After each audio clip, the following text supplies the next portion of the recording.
И горе водим някакви безмислени спорове. И споровете са за тия бележки. Аз имах първолак и старвах помощта, защото такива. Тая госпожа бърка всички. Пускаш един месец. В началото на месеца, за може да ти дойде на 31-и, я дойдем дори, ако не. Добре, какъв има проблема? Това се вади за минути. Нямам представа.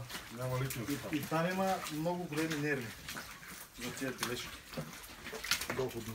Според мен основното е това липса уважение. Да. Към труда на хората, които в крайна сметка работят за фирмата, нали?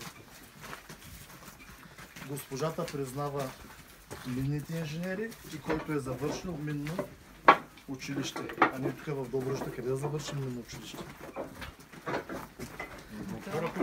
Това са думите, които напрежението ескалира, които А ви каза лекари и юристи последното... няма да слязат да работят по земята, защото за друго са учили.